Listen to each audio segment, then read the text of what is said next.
Digo que tenemos problemas con la tecnología, es evidente, nos dijo recién el ingeniero todos los problemas que tenemos y a él le dejó de funcionar. ¿Tienen el control ese? Bueno, en primer lugar quiero agradecerle a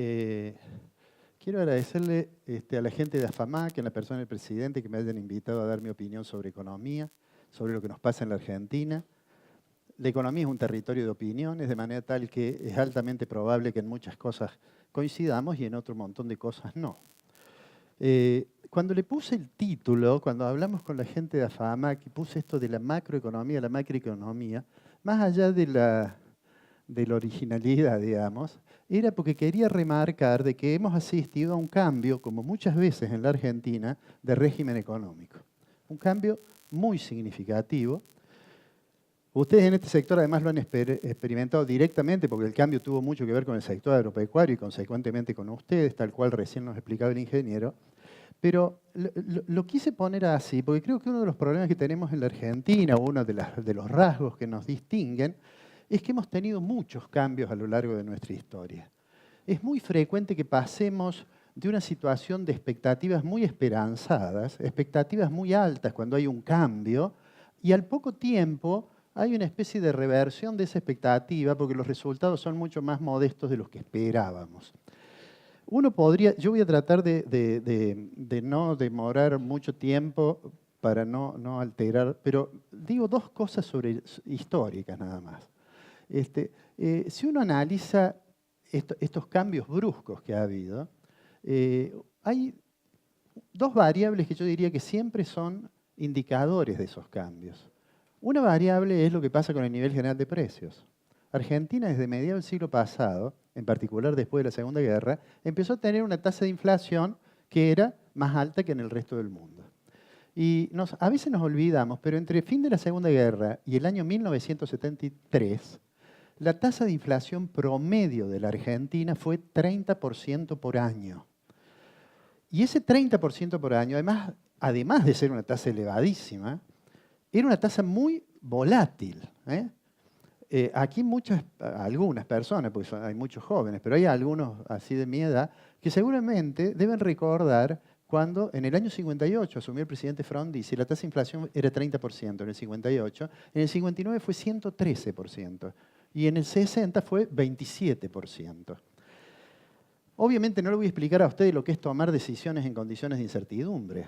Cuando hay que tomar todas estas necesidades que marcan las tendencias que recién veíamos, requieren, además de la pasión de la cual nos habló el presidente, además del conocimiento del cual nos habló recién el ingeniero, requieren de un marco macroeconómico que minimice las incertidumbres. Bueno, tuvimos inflación del 30% hasta la década de los 70. En los 70, de nuevo hubo un cierto alborozo, recuerdan ustedes, parecía que la economía iba a funcionar, se habían recuperado las instituciones democráticas y demás. Y por junio del 75 conocimos un ministro, nos acordamos de ese ministro, además nos acordamos de la madre de él, que dijo, la presidenta de la Nación era la señora María Estela Martínez de Perón, y Celestino Rodrigo fue el protagonista de un ajuste. Argentina entró en el 75 hasta el 85 a un periodo de inflación de 3 dígitos. Todos los años, medido punta a punta, tuvo 3 dígitos. A pesar de que en el medio hubo un periodo de apertura económica que iba a hacer que los industriales se hicieran eficientes, porque si no iban a venir los importados, etc. A pesar de que tuvo el plan de abril del 76, cuando el gobierno militar, y después tuvo el plan de diciembre del 78, y aprendimos que había una tablita para ver qué iba a pasar con el dólar, tuvimos 3 cifras durante una década. Una década después, de nuevo, como nos pusimos contentos, llegamos a junio del 85, la tasa de inflación medida por IPC en junio del 85 fue en un mes 30%. Era equivalente a la inflación anual del periodo de posguerra. Entonces, presidente Alfonsín, ministro Juan Vital Surril, plan austral. De nuevo, expectativas muy esperanzadas. El plan austral, de hecho, bajó la inflación de 29% en junio a menos del 1% en diciembre, sin que hubiera una recesión muy marcada. Pero, bueno, poco tiempo después, primavera 2, hiperinflación, vino la convertibilidad, De nuevo tuvimos expectativas. Bueno, no voy a contar la historia, ustedes la han vivido y vivirlo en una empresa a esos saltos es realmente complicado.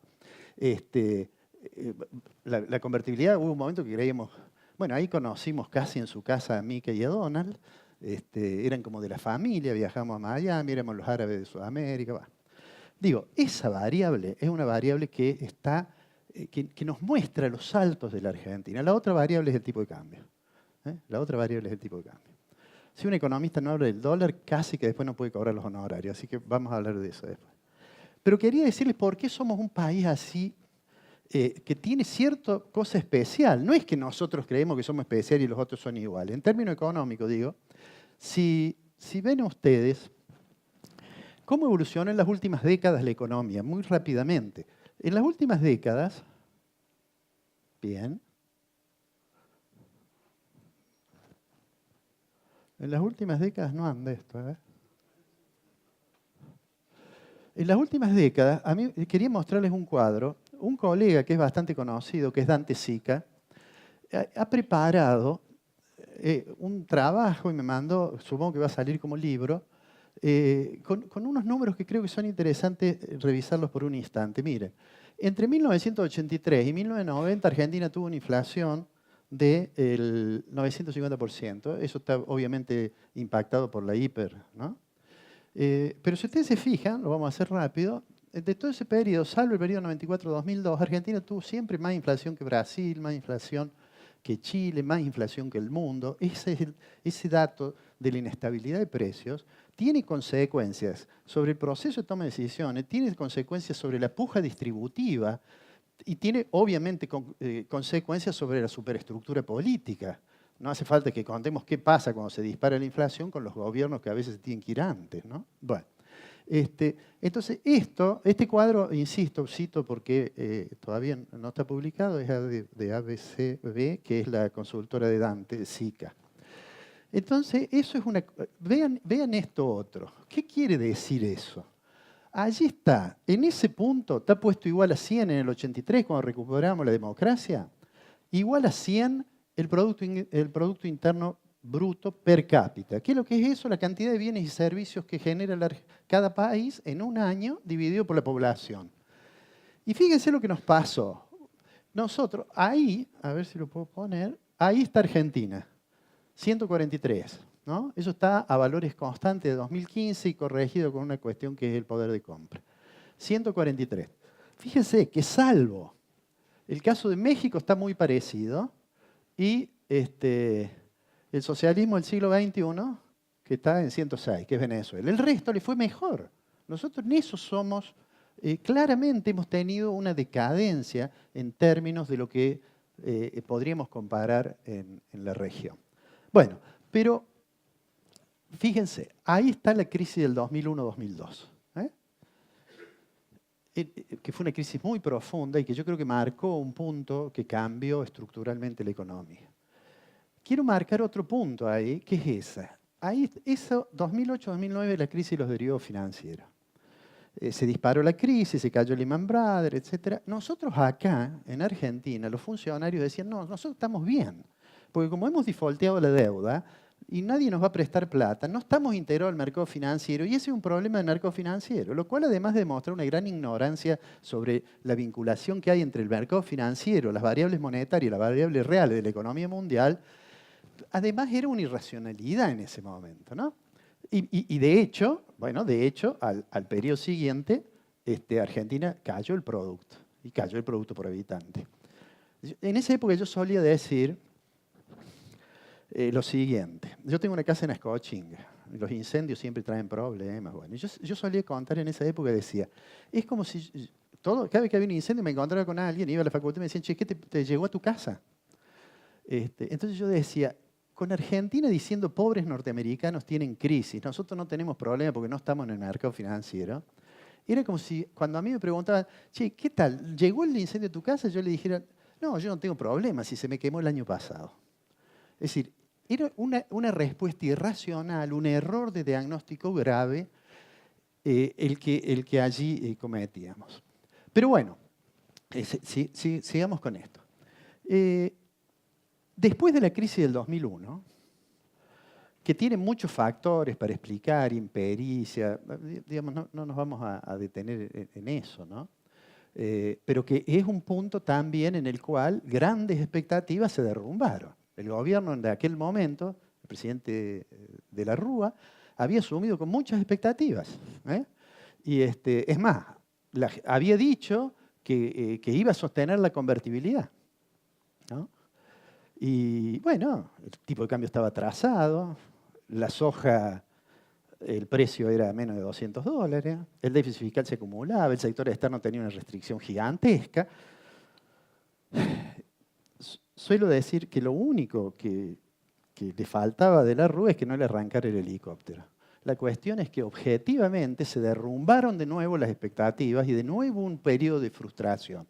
Después de eso, digamos, Argentina tuvo un periodo de crecimiento interesante sobre la base de lo que empezaron a llamar el modelo del presidente Kirchner. ¿Qué es lo que era ese modelo? Era tipo de cambio competitivo, porque alguien había devaluado antes, era superávit fiscal, porque la devaluación y la caída de los salarios hizo que el sector público tuviera superávit y porque se empezó a aumentar la presión fiscal. Solvencia externa, porque fue cuando yo recuerdo el presidente diciendo, tenemos superávit gemelos. Bueno, y la inflación era todavía baja. Eso, sumado a lo que podríamos recordar que se le llamaba viento de cola, hizo que la economía argentina creciera muy rápidamente a un buen nivel. De nuevo, las expectativas tan esperanzadas. Empezó a usarse la expresión crecemos a tasas chinas. Ya casi creíamos que se nos iban a rasgar los ojos. Sin embargo, lo que pasó en realidad fue lo siguiente. Este cuadro son a precios constantes el Producto Bruto de la Argentina. Y fíjense lo siguiente, ese periodo, ahí la economía creció. Fíjense en las abscisas, acá en el eje que está abajo, por acá, 2008-2009. Esa es la crisis de los derivados financieros, asociado a que en Argentina empezaba a desaparecer el superávit fiscal, empezaba gradualmente a desaparecer la solvencia externa, se complicaban los problemas, además aparecía Don Griesa y la economía empezaba a tener ciertos problemas que el gobierno ignoraba. La inflación se empezó a acelerar y en 2007, yo me imagino siempre en el saloncito ahí del Ministerio de Economía, yo me imagino que decían, che, se está aumentando mucho los precios, ¿qué podemos hacer? Y levantó la mano uno del fondo, que se llamaba Moreno, y dijo, yo tengo una idea. Y cambiaron la forma de capturar la información de medicina prepaga y de turismo, y a partir de allí fueron contaminando todos los índices. Argentina hizo ahí, yo eso lo escribí en un diario, un homicidio del estadístico oficial, que era muy grave porque además no iba a poder medir los resultados si quería luchar contra el problema inflacionario. Bueno, tuvo la caída esa, y después de eso, bueno, los puntos que ustedes ven más abajo en general son el primer trimestre de cada año que estacionalmente tiene menos. Entonces, mirando la línea esta, que está corregida la estacionalidad, digamos que de esta época en adelante, lo del modelo K que nos había entusiasmado tanto, alguna gente no se daba cuenta, y yo creo que de buena fe, y decían, no, si estamos bien, y algunos seguían hablando como si hubiera funcionado adecuadamente y hubiera sido sustentable. Acá se puede ver más nítidamente. Esto es la variación en cada trimestre. No les voy a demorar con esto, pero fíjense, acá es cuando crecíamos y después tuvimos esto. Después vamos a hablar un poquito de la actualidad. Pero digo, de hecho, objetivamente, había cambiado el comportamiento de la economía de manera sustancial. Ahí tienen lo que pasaba con el intercambio comercial. Si ustedes se fijan, hubo un periodo en que las exportaciones subían, hubo un periodo en que las exportaciones empezaron a bajar. Eso iba a afectar en algún momento, obviamente, al sector externo.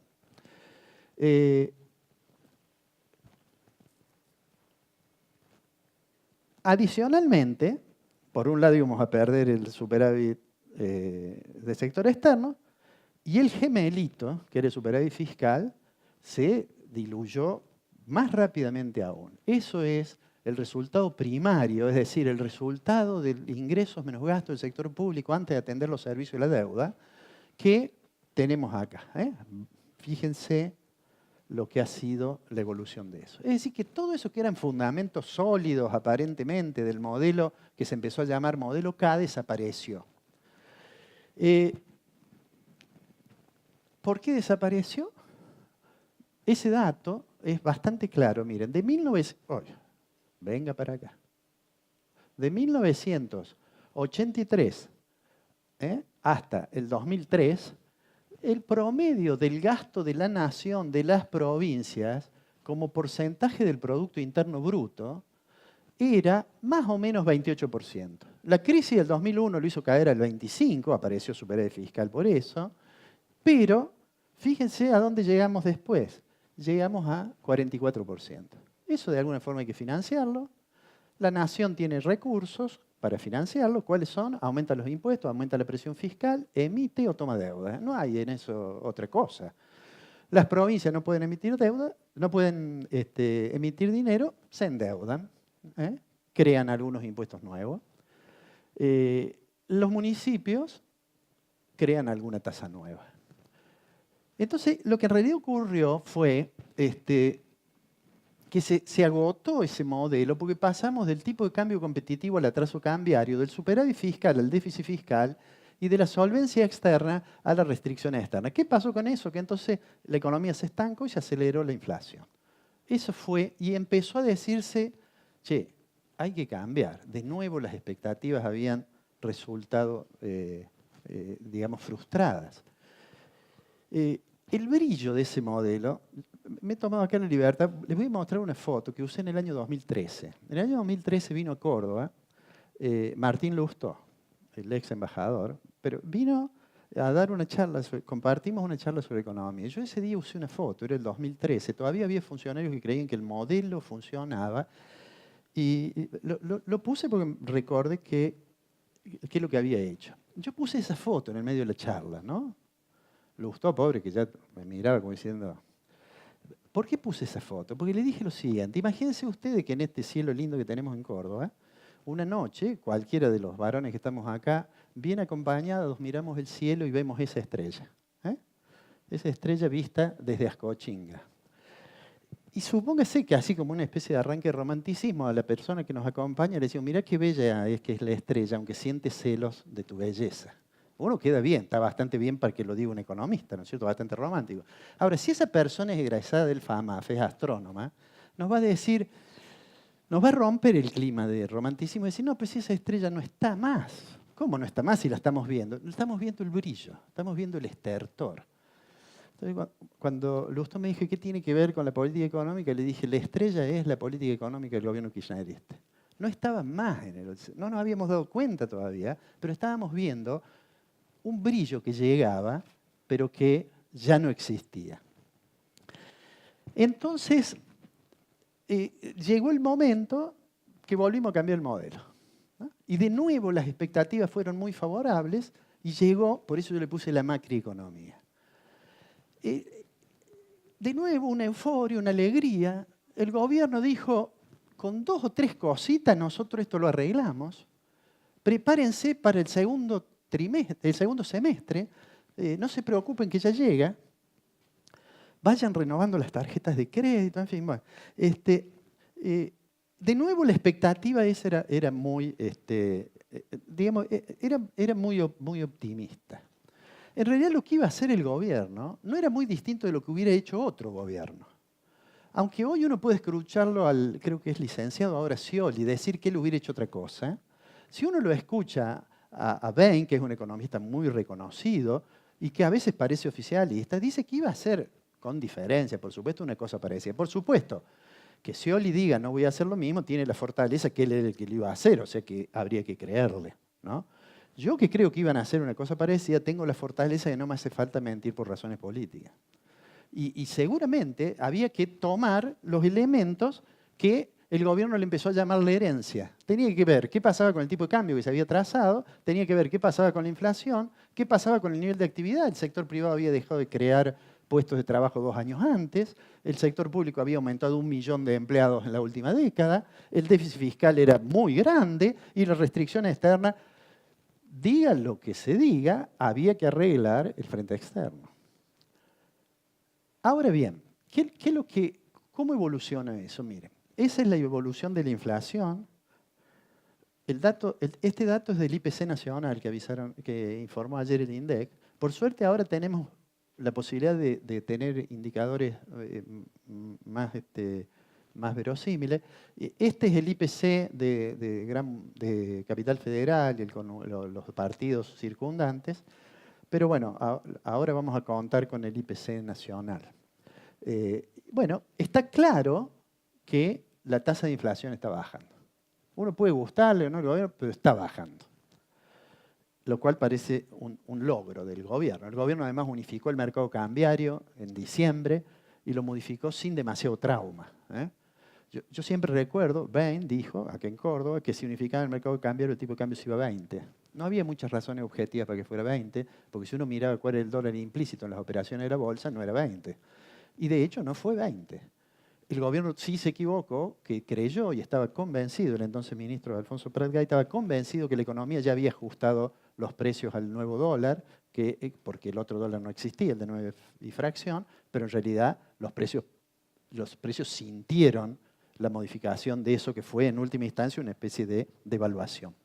Pero digamos que en materia de inflación, el gobierno dijo voy a tener un programa de metas de inflación y resolvió que el central se va a ocupar de eso manejando una variable que es la tasa de interés, que primero fue la de las LEVAC y ahora es la tasa de la política monetaria, ahora es la de los pases de 7 días.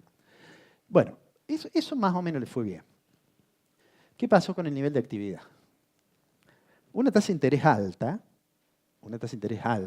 obviamente afecta el nivel de actividad. Y hubo sectores, la modificación del tipo de cambio ayudó al sector agropecuario, la reducción de las retenciones y la eliminación, en el caso de algunas otras distintas de la soja, ayudó mucho, pero la industria empezaba a reaccionar de manera heterogénea. Este año ya percibimos que construcción mejoró un poco y en mayo percibimos que la industria mejoraba un poco, pero que es muy heterogéneo, ¿no? Esos son los datos de Fiel, que son datos... bueno, este dato, que también es de Fiel, muestra cómo en los primeros 5 meses lo que se ha recuperado son bienes de capital, lo cual es una buena noticia, en el sentido que los bienes de capital supone que vamos a tener mayor capacidad para expandir la... O sea que desde ese punto de vista, hasta acá venimos con 2 noticias, digamos, más o menos buenas. Salvo que el nivel de actividad viene, como se ve en este cuadro, la industria acumuló todos estos... Esto es cómo varió la industria de un trimestre a otro, este dato es de INDEC, y recién en mayo vemos como que quiere levantar la cabeza.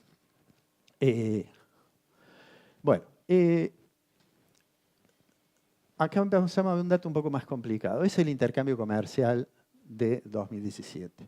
Seguimos acumulando un resultado negativo. Estas son las exportaciones e importaciones.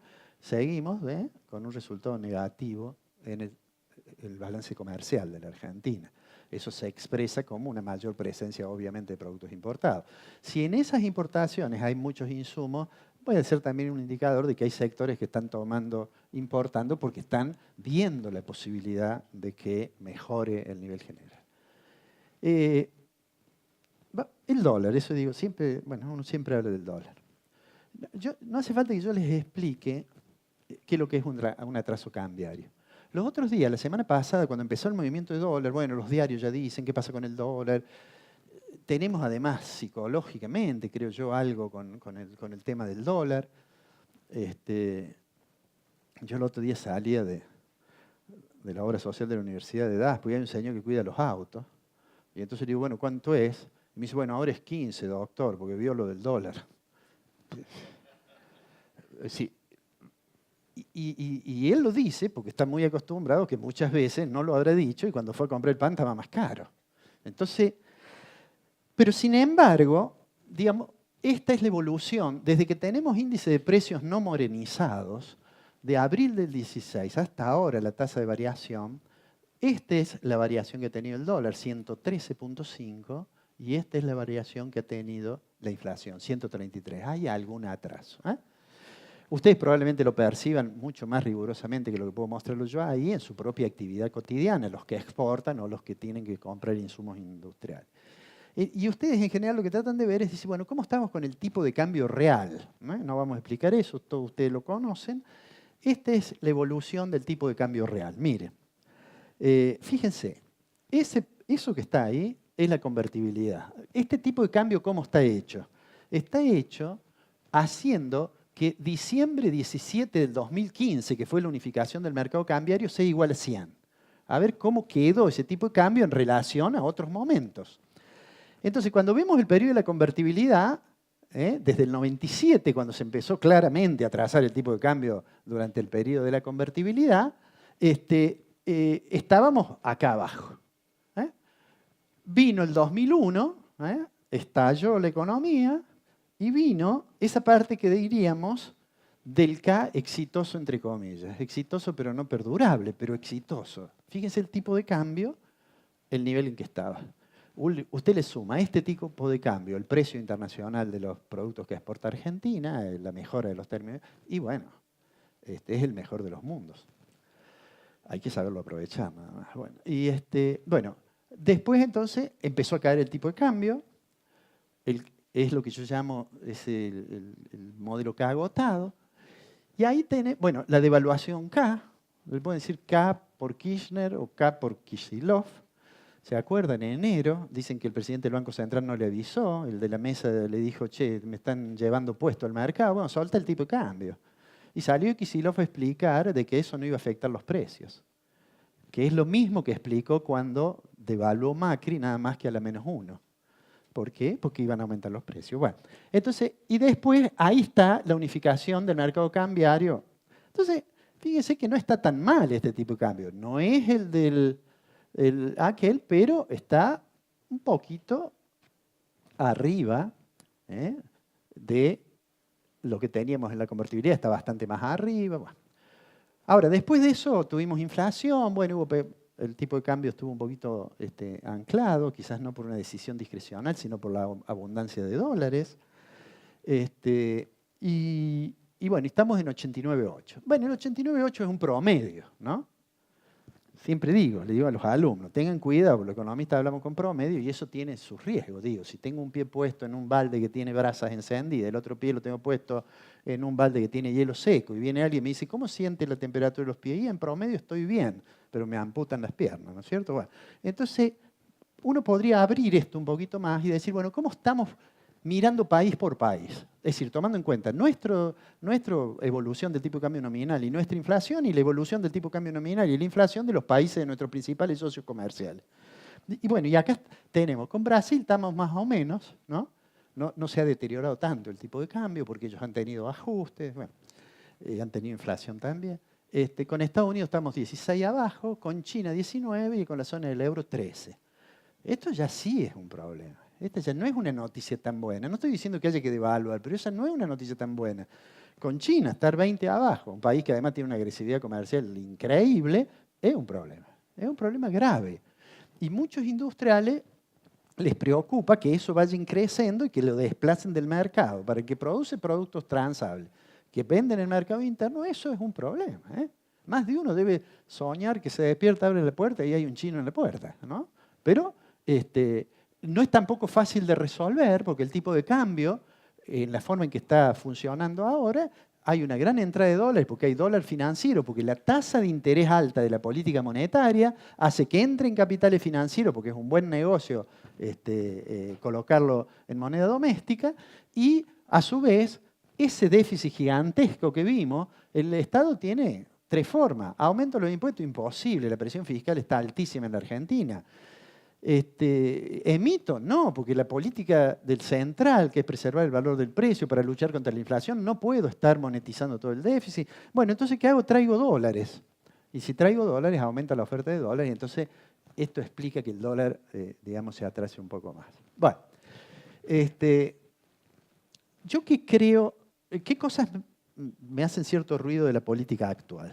Yo creo que la tasa de interés está más alta de lo que hace falta. Porque sí es cierto. No hemos mostrado los datos, por ejemplo, del relevamiento de expectativa del Banco Central. Con estos datos que ya tenemos, sabemos que la inflación este año probablemente no va a ser la meta que tiene el Banco Central, que era entre el 12 y el 17. El 12 ya obviamente no, porque ya tenemos el 12 hasta ayer, y el 17 casi seguramente no, y vamos a tener seguramente el 21, el 22 o el 23.